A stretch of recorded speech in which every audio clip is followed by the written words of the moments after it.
Wherever you go, whatever you do, throw a little at it. Omax, Vest and Briefs. நம்மோடு கல்வியாளர் காயத்ரி இணைந்திருக்கிறார். Madam, நேற்றைய தினம் TNPSC தேர்வு ரத்தானது ஒரு பெரும் அதிர்ச்சி. நிர்வாகத்திலே ஒட்டுமொத்தமாக இழந்து விட்டதா அல்லது எதிர்க்கட்சியுடைய குற்றச்சாட்டா இதை கடந்து போயிட முடியுமா? எப்படி இது எதிர்கட்சியுடைய குற்றச்சாட்டா கடந்து போக முடியும்? ஏன்னா முழுக்க முழுக்க நிர்வாக குறைபாடு அப்படிங்கிறது அவங்களே ஒத்துண்டதுனால தானே அவரை இடைநீக்கம் செஞ்சிருக்கிறாங்க. உடனே அவங்க என்ன சொல்லுவாங்க, ஒரு தவறு நடந்துருச்சு, அந்த தவறுக்கு நாங்க உடனடியா ஆக்ஷன் எடுத்துட்டோம்னு. எல்லா விஷயத்திலயுமே நீங்க கரெக்டிவ் ஆக்ஷனே எடுத்துட்டு இருந்தீங்கன்னா எப்ப இந்த அரசு ஒரு ப்ரிவென்டிவாவோ இல்ல தவறே நடக்காததாகவோ இருக்கும்? நீங்க நல்லா யோசிச்சு பாருங்க. நீங்க இன்ட்ரோ கொடுக்கும்போது சொன்னீங்க மகளிர் அணி மாநாடு, இளைஞர் அணி மாநாடு 1,00,000 பேரை வச்சு நடத்துறோன்றீங்க. அங்க எங்கேயாவது உங்களுக்கு ஒரு பிசகு வருதா?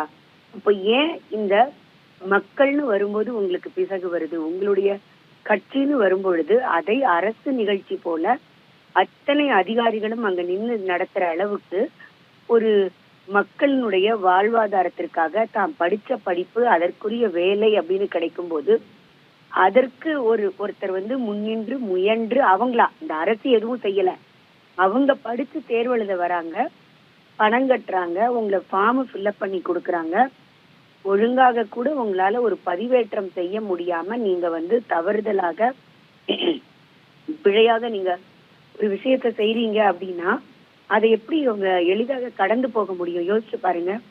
ஏன்னா இந்த அரசினுடைய நிர்வாகம் எப்படி இருக்குது, இந்த அரசினுடைய கல்வித்தரம் எப்படி இருக்கு அப்படிங்கிறது உங்களுக்கு அந்த எவ்வளவு பேர் அப்ளை பண்ணாங்க, எக்ஸாம் எழுதினாங்க, பிரிலிமினரி முடிச்சு எத்தனை பேர் இதுக்கு மெயின்ஸ் எழுத வந்தாங்கன்றதுல இருந்தே தெரியும். ஏன்னா இது இன்னைக்கு வந்த விஷயம் இல்ல. இந்த அரசு ஆட்சிக்கு வந்ததுல இருந்து தொடர்ந்து இதே மாதிரி விஷயங்கள் தான் நடந்துகிட்டே இருக்கு அப்படிங்கறத நாம பாக்குறோம். ஒரு கேள்வித்தாளை கூட இவர்களால சரியாக ப்ரிப்பேர் பண்ண முடியல. ஐயா வைகுண்டரை பத்தி சொல்லும் பொழுது முடிசூடும் பெருமாள் அப்படிங்கிறதுக்கு காட் ஆஃப் ஹேர் கட்டிங்னு ஒரு டிரான்ஸ்லேட் பண்றாங்க. ஒரு தமிழ்நாட்டுல தமிழ்ல எழுதி இல்ல ஒரு ஆங்கிலத்துல எழுதி அதை தமிழ்ல டிரான்ஸ்லேட் பண்றதோ, தமிழ்ல எழுதி அதை இங்கிலீஷ்ல டிரான்ஸ்லேட் பண்றதுக்கோ கூட தகுதியான நபர்கள் இல்லையா அப்படின்னு கேட்கக்கூடிய அளவுக்கு தானே இன்னைக்கு விஷயங்கள் அங்க நடந்துகிட்டு இருக்குது. இது ஒரு முறை நடந்த விஷயம் இல்லை. ஆனால் சிலபஸ் மாற்றணும். இன்னொரு விஷயத்தையும் நீங்க உங்களுடைய சமூக வலைதள பக்கத்துல ஒண்ணு குறிப்பிட்டிருந்தீங்க. நேற்று தமிழ்நாடு அரசு பணியாளர் தேர்வாணையம் ஒரு விளக்கத்தை, அந்த தேர்வு ரத்துங்கிற ஒரு அறிவிக்கையை கொடுக்குற அந்த அறிக்கையில கூட அவ்வளவு எழுத்து பிழைகள் இருக்கின்றன. தமிழ்ல கொடுக்குற தமிழ்நாடு அரசு தேர்வாணையத்தினுடைய அறிவிப்புல கூட அவ்வளவு பிழைகள் இருக்கின்றன. அப்போ ஒரு பதற்றம் ஏற்பட்டிருக்கா அவங்களுக்கு? ஏன் அப்படி? பதற்றம்லாம் ஏற்படலைங்க. இன்னைக்கு அத்தனை பேரும் நம்மளை சுத்தி நின்னுட்டாங்களே, வேற என்ன பண்ணன்றது. நான் சொல்றேன், ஒரு கட்சியாக அவர்களுக்கு அந்த பதற்றம் வரலாம். ஆனால் இந்த அரசு இயந்திரமே அவர்களோடு சேர்ந்து பழுதாகி போனதற்கு உதாரணம் தான் அந்த அறிக்கையினுடைய அவ்வளவு ஒத்துப்பிழைகள், அவ்வளவு தப்பும் தவறும். நீங்க அதை பார்த்ததாக சொன்னீங்க. அப்ப நாங்களே எவ்வளவு வருத்தப்படணும்னு யோசிச்சு பாருங்க. ஒரு டாக்டரேட் முடிச்சு 20 வருஷம் 25 வருஷம் கல்வி பணியில இருந்து 20 பேர் 25 பேரை டாக்டரேட்டை உருவாக்கினா நீங்க ஜஸ்ட் லைக் தட் எங்களை தொடச்சு போடுற மாதிரி கேவலப்படுத்துற அளவுக்கு சமூக வலைதளங்கள்ல பேசுவீங்க. ஆனால் ஒரு IAS அதிகாரியாக உட்கார்ந்துகிட்டு ஒரு அறிக்கையை கூட உங்களால சரியா ப்ரிப்பேர் பண்ண முடியல அப்படின்னா இன்னைக்கு இந்த கையாளாகாத அரசுக்கு துணை போகின்ற அளவுல அதிகாரிகள் இருக்கிறாங்கன்றது தானே அது உண்மை.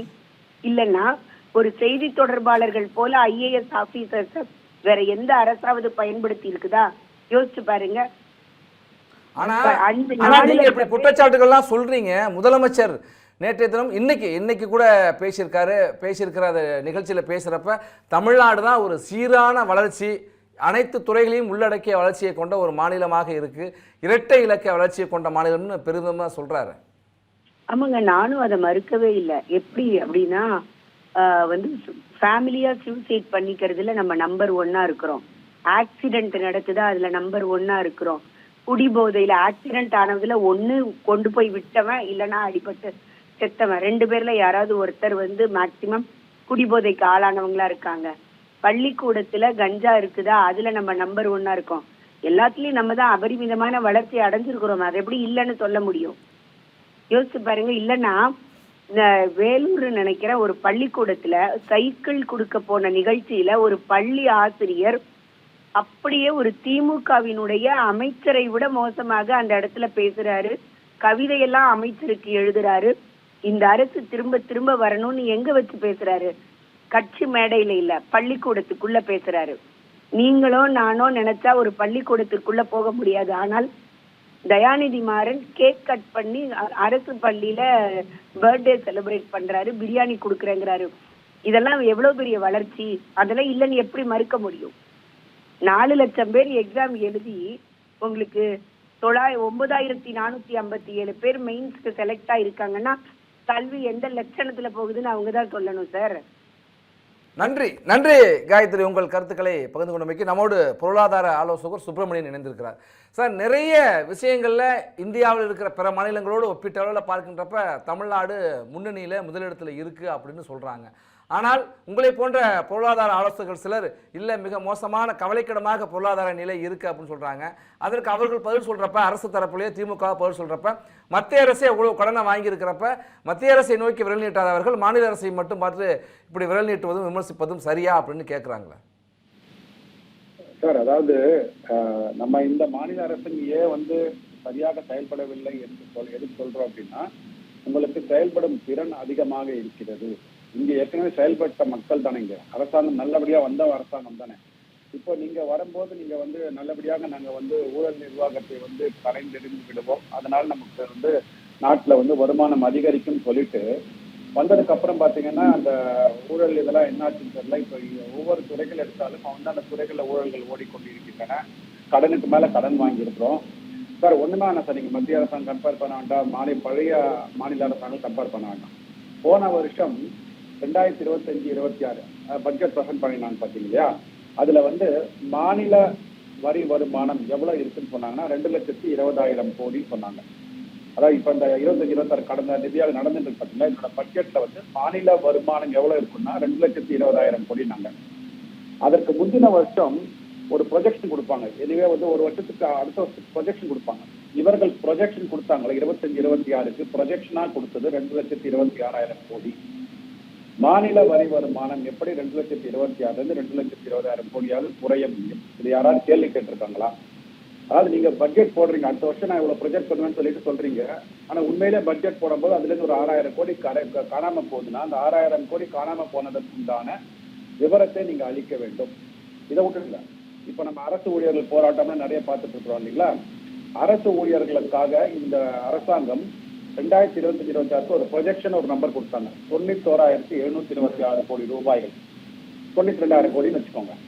ஆனா அதே பட்ஜெட்டாக மாற்றும் போது 90,463 கோடி ரூபாய், கிட்டத்தட்ட 1,300 கோடி ரூபாய்கள் வருமானம் வரி, அதாவது சம்பள வருமானம் இருக்கு பாத்தீங்களா அரசாங்க ஊழியர்களுக்கு, அது குறைந்தது. எப்படி அரசாங்க ஊழியர்களுக்கு சம்பளம் குறைய முடியும்? நீங்க என்ன அப்பனா வேலையில இருந்து ஆளை தூக்குறீங்கன்னு அர்த்தம். அப்பனா அதாவது நீங்க அதே ஊழியர்களை வைத்துக் கொண்டிருந்தீங்கன்னா குறைஞ்சபட்சம் 8 அல்லது 10% வருமானம் உயரும். நீங்க தான் சொல்றீங்களா விலைவாசி உயர்ந்து விட்டது, இந்தியாவில தலைவிரிந்து அடிக்குதுன்றீங்க இல்லையா? நம்ம விலைவாசியை காம்பன்சேட் பண்றதுக்கு நீங்க அலவன்ஸ் கொடுக்கணும்ல. ஒரு 6% அலவன்ஸ் கொடுப்பீங்கன்னு வச்சுக்கோங்க.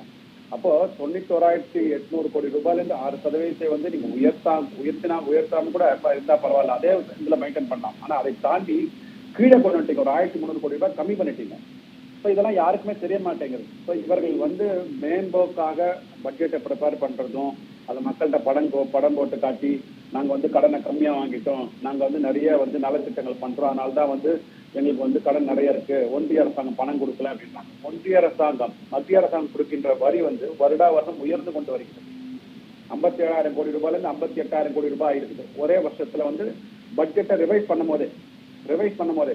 அதுக்கு அடுத்த வருஷம் பார்த்தீங்கன்னா 66,000 கோடி, அதுக்கு அடுத்த வருஷம் 76,000 கோடி வருமானம் மத்திய அரசாங்கத்திலிருந்து வரும்போது அது உயர்ந்து கொண்டே வருகிறது. மாநிலங்கள்ல இருந்து வருகின்ற வரி வருவாய் அந்த அளவுக்கு உயரவே இல்லை. அப்ப நீங்க மாநிலங்கள வரி வருவாய் கோட்டை விடுறீங்க. கோட்டை விடுறதுனால என்ன ஆகுதுன்னா, மக்களாகிய நம்ம அனைவரின் மீதும் அது வரி சுமையாக உட்காருது. அது எலக்ட்ரிசிட்டி வரியா இருக்கட்டும், வாகன வரியா இருக்கட்டும், ரோட் டாக்ஸா இருக்கட்டும், இல்ல வாட்டர் டாக்ஸா இருக்கட்டும், எதற்கெல்லாம் டாக்ஸ் போடுறீங்களோ அந்த வரியெல்லாம் உயர்ந்துதானே வருது இல்லைங்களா? நன்றி சுப்பிரமணியன், உங்கள் கருத்துக்களை பகிர்ந்து கொண்டமைக்கு.